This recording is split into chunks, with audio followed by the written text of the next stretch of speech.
Hi everyone, मैं सभी divine souls का वेलकम करती हूँ मेरे इस यूट्यूब चैनल पर जिसका नाम है ट्विन फ्लेम डीवा। अगर आप नए हैं मेरे चैनल पर और एक रियल ट्विन फ्लेम है, सो लेवल 1 और लेवल 2 का कंप्लीट इनर वर्क मैं चैनल पर शेयर कर चुकी हूँ, जिसमें आपके पास काम करने के लिए बहुत सारा एनर्जी वर्क है एंड बहुत सारे कार्मिक लेसन है जो मैं शेयर कर चुकी हूँ, और मेंटल क्लैरिटी पर भी बहुत सारे वीडियोज़ हैं। सो अगर आप नए हैं चैनल पर, नए लोगों के लिए डिस्क्रिप्शन बॉक्स में एक वीडियो का लिंक मैंने दिया हुआ है, मेक श्योर आप उसे ज़रूर सुन लें अपना इनर वर्क को शुरू करने से पहले। और अगर आपका कोई पर्सनल सवाल है twin flame journey, twin flame connection से रिलेटेड या फिर इनर वर्क से रिलेटेड, सो पर्सनल सवालों के जवाब आप मुझसे सिर्फ सेशन में पूछ सकते हैं।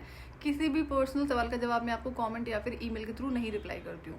सेशन आप कैसे बुक कर सकते हैं उसके लिए भी एक पर्टिकुलर वीडियो का लिंक मैंने डिस्क्रिप्शन बॉक्स में शेयर करा हुआ है। अभी लास्ट जो वीडियो मैंने आपसे शेयर करा था जिस पर मैंने आपके थॉट्स पूछे हैं, उस पर मैं वीडियो आपसे शेयर करूंगी कि जो सेम जेंडर वाले होते हैं क्या वो ट्विन फ्लेम हो सकते हैं, नहीं हो सकते हैं। सो बताने की अनदर क्वेश्चन है जिस पर आपको अपना थॉट्स मुझसे शेयर करना है। सो ये एक स्टेटमेंट आई एम श्योर कि आप सभी ने सुनी होगी, फ्रीक्वेंट सुनी होगी, आप चाहे किसी भी धर्म से बिलोंग करते हो, कि सब मोह माया है। सो ह्यूमंस की ना आदत होती है जब भी वो कोई पर्टिकुलर चीज़ों को सुनते हैं और फिर वो एक के बाद एक दूसरी जगह पे दूसरे इंसान पे ऐसी तरह से ना कॉपी पेस्ट होनी शुरू हो जाती है। तो एक स्टेटमेंट एक इंसान शुरू करेगा, उसके बाद में वो पूरा उसे जितने भी धरती पे लोग हैं जनरली वो सारे बोलना शुरू कर देंगे। जैसे मोह माया वर्ड एक इंसान से सुनने को मिला, उसके बाद में दुनिया यही आपको गाती मिलेगी, सब मोह माया है। कई बार देखा मैंने लोगों ना अपना मुखौटा छुपाने के लिए भी लोग इस तरह की स्टेटमेंट्स का यूज़ करते हैं। एंड जैसे मैं एक एग्जांपल लेती हूँ कि देयर इज़ अ लेडी जो एक बार ऐसे क्या बोलती है कि मॉडर्न वुमेन डोंट डू करवा चौथ।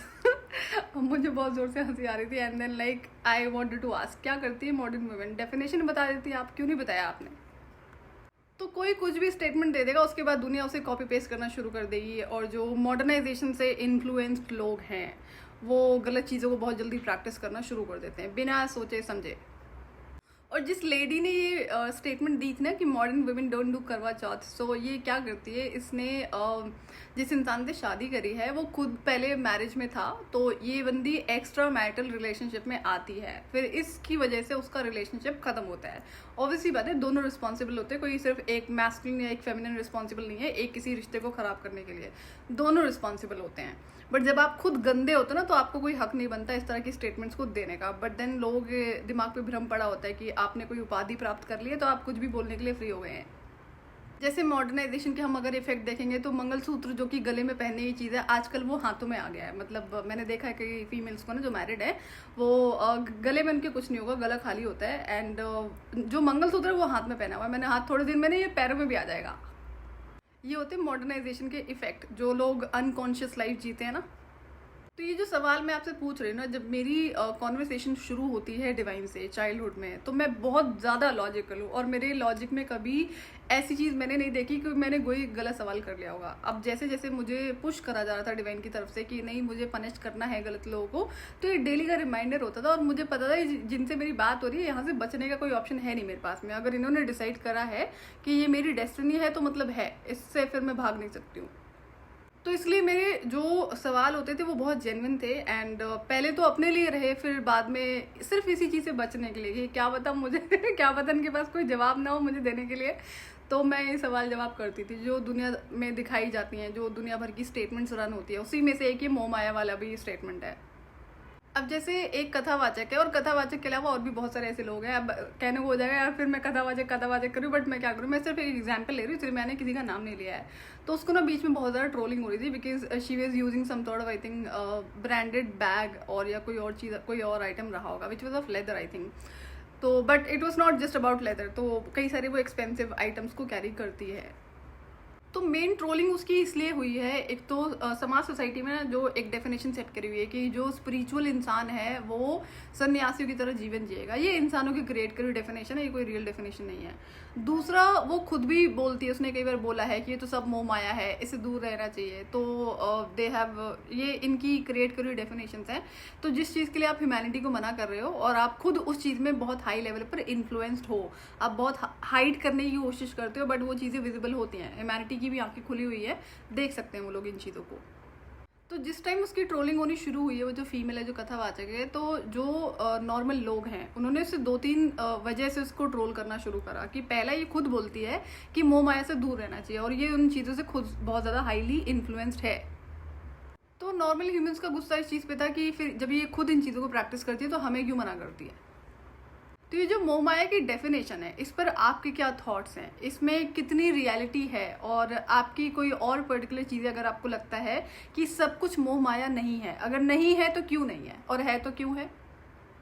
तो जैसा कि ये सारे सवाल मेरे होते थे डिवाइन से, और अवेकनिंग के बाद में ये चीज़ें और ज़्यादा बढ़ जाती हैं। जैसे ब्लैक मैजिक पर क्या था, ब्लैक मैजिक में बहुत डेप्थ पर मुझे आंसर्स चाहिए थे। कैसे चाहिए थे, जैसे जो कई सारी डेथ मैंने देखी थी जो ब्लैक मैजिक के थ्रू करी गई हैं, जो कि रियलिटी है, जिसमें मैंने यंग चिल्ड्रन को देखा था ब्लैक मैजिक के थ्रू किल करते हुए, एंड उसके बाद में एक जो अडल्ट भी, और ऐसे कई और केसेस थे मैस्कुलिन एंड फेमिनिन में। तो अब कहने को तो सरफेस लेवल पे ये कि भाई ये लोग अच्छे लोग हैं जिनकी लाइफ को एंड करा गया है ब्लैक मैजिक के थ्रू। तो अब इसमें और ज़्यादा रियलिटी थी। तो एक तो रियलिटी ये है कि आप बेसिक स्पिरिचुअल प्रैक्टिसेस नहीं करते हो, तो ये क्या होता है, जब इंसान डिनाइल में रहता है कि ये चीज़ें होती नहीं है, तो उसके ऊपर ये ऑब्वियसली बात है ईजिली हो जाएगा।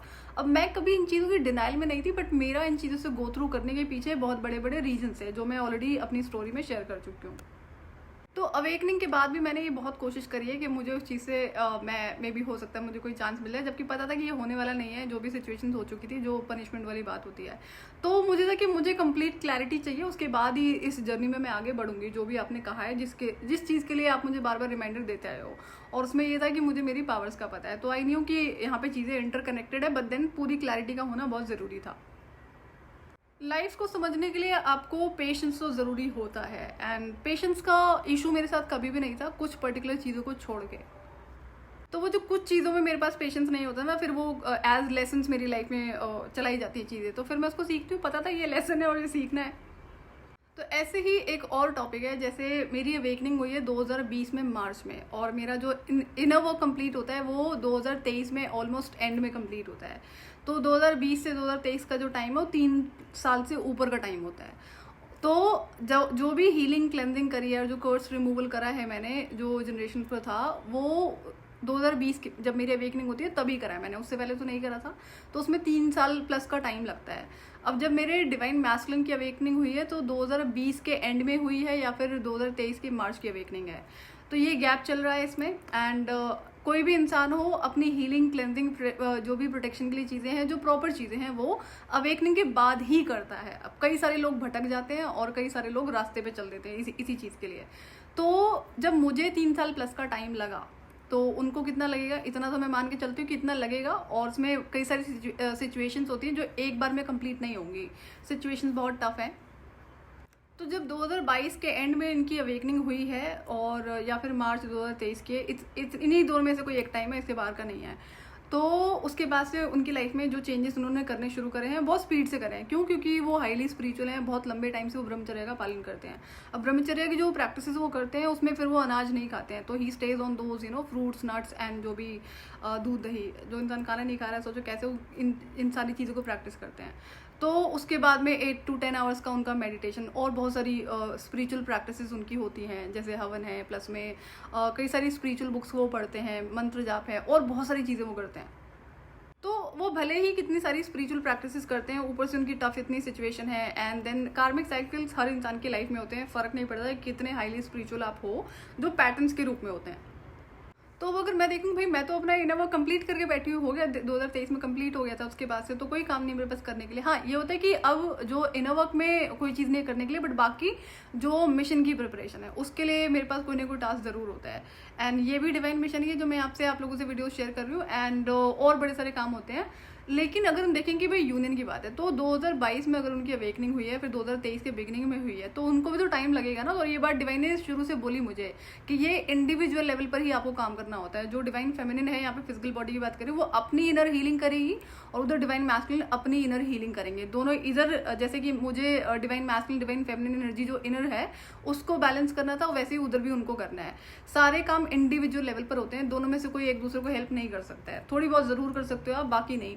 तो अब जैसे कई लोग गलत फहमी होती है ना कि आप बीइंग अ डीएफ अपने डिवाइन मैस्कुलिन की हीलिंग कर दो या फिर अवेकनिंग कर दो, ये तो बेवकूफ़ी वाली बात है। अवेकनिंग तो सिर्फ डिवाइन ही कर सकते हो, कोई दूसरा नहीं कर सकता है। स्टिल लोगों को ब्रह्म में जीने की आदत है। तो जब आप अपनी इनर हीलिंग करते हो तो कई बार कार्मिक्स के साथ में बहुत टफ सिचुएशंस हो जाती हैं जो एक बार में नहीं एंड होगी। वो आपको सिर्फ बिल्कुल पेशेंस के साथ में काम होकर ही उन पैटर्न्स पे काम करना पड़ता है। तो वहाँ पर ये सारी चीज़ें चल रही हैं, जबकि स्पिरिचुअल प्रैक्टिसेस में उनको कोई नई चीज़ करने की ज़रूरत नहीं थी। जो एक लेवल की चीज़ें मेरे एंड से रिक्वायर्ड थी कि जो फोर्सेज उनको अटैक करती हैं। अब अटैक तो क्या है कि वो इतनी हाई लेवल की प्रैक्टिस करते हैं, बट देन ये अलग लेवल की डार्क फोर्सेज होती हैं जिसमें कुछ ना कुछ आपको प्रोटेक्शन के लिए अलग से करना पड़ता है। तो जो मेरे एंड से रिक्वायर्ड था वो मैंने कर दिया, लेकिन बाकी जो कंप्लीट हीलिंग है वो उनको करनी ही पड़ती है। वो जो कार्मिक पैटर्न्स हैं, जो बाकी ह्यूमंस के रूप में क्लेंजिंग है, वो उनकी लाइफ में है, वो उनको करनी पड़ेगी और वो कर रहे हैं। तो अब अगर ध्यान से सोचो भाई मुझे तो टाइम हो गया अपनी इनर हीलिंग करे हुए, मेरा इनर वर्क भी कंप्लीट हो गया, तो यहाँ पे देखो पेशेंस कितना रिक्वायर्ड होता है। तो मैं कैसे कह दूँ कि नहीं मैंने कंप्लीट कर लिया, मैंने अगर 3 साल लगाया तो आप 1 ही साल में कंप्लीट कर लो इस सारे जो भी इनर हीलिंग रिक्वायर्ड है। इसे बेवकूफ़ी कहते हैं, है ना। तो आपने जब टाइम लिया है अपनी इनर हीलिंग करने पर, तो उधर भी तो टाइम लगेगा ना।